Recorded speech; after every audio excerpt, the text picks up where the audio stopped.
12th, 539 BCE, the city of Babylon fell. At the time, Babylon was the largest and most influential city in Mesopotamia.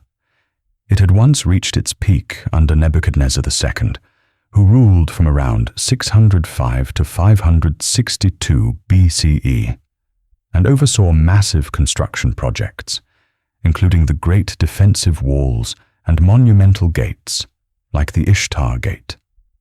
By the late 6th century BCE, Babylon was still powerful, but no longer at its height. Its final king, Nabonidus, had spent years away from the capital in the Arabian oasis of Taima. During his absence, political authority in Babylon was left largely to his son, Belshazzar. Nabonidus's rule had created tension inside the city. He promoted the moon god Sin over Marduk, the traditional chief deity of Babylon. This decision alienated the powerful priesthood of Marduk, weakening his legitimacy among both religious and political elites. By the time external threats emerged, Babylon was already internally divided. To the east, a new power had risen. Cyrus the Great, king of the Persians, had already defeated the Median Empire around 550 BCE and conquered Lydia by approximately 546 BCE. His expansion brought him to the borders of Babylon. Cyrus's approach to conquest was not based on destruction alone. He combined military force with political messaging. This is reflected in the Cyrus cylinder, which presents him as a ruler chosen by Marduk to restore order in Babylon. Whether propaganda or belief, it shows that Cyrus intended to be accepted, not just feared. The final phase of Babylon's fall began in September 539 BCE at the Battle of Opis on the Tigris River. Babylonian forces attempted to resist the Persian advance, but were decisively defeated. Some ancient accounts suggest that the aftermath included significant violence against the local population, though details remain debated. Following this defeat, the nearby city of Sippar surrendered without resistance. Nabonidus fled, leaving Babylon exposed. What happened next is one of the most discussed events in ancient history.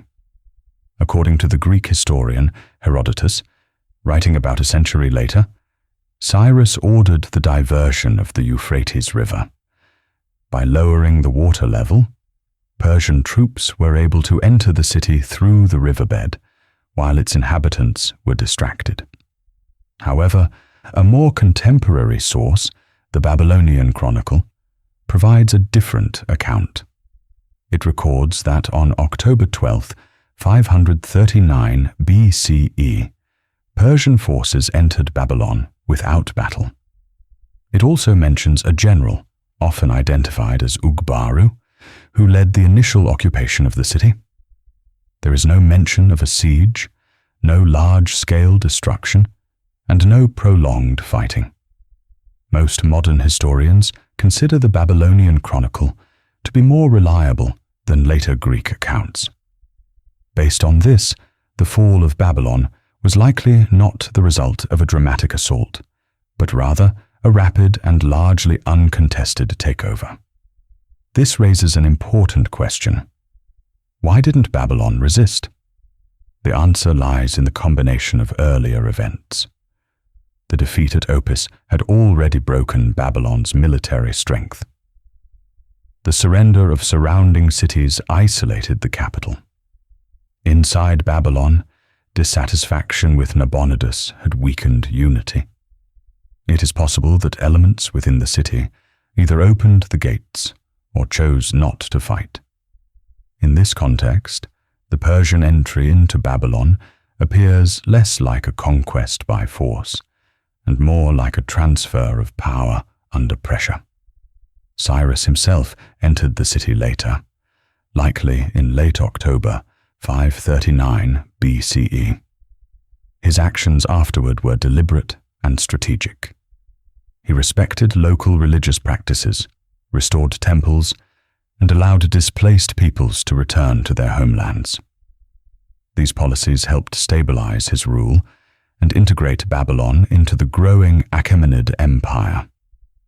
The fall of Babylon is also reflected in later traditions, including the biblical book of Daniel, which describes a feast held by Belshazzar on the night the city fell.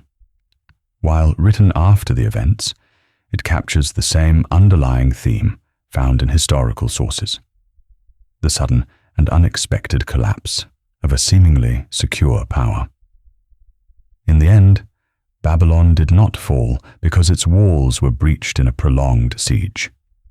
It fell after a decisive military defeat, internal political weakness, and a strategic campaign led by a ruler who understood both warfare and perception. On October 12, 539 BCE, control of Babylon passed from the Neo-Babylonian Empire to the Persians. There was no single dramatic moment that defined its fall. Instead, it was the result of a sequence of events, military, political, and psychological, that came together in a way that made resistance almost impossible. And in that sense, the fall of Babylon was not just the end of a city's independence. It marked the beginning of a new kind of empire,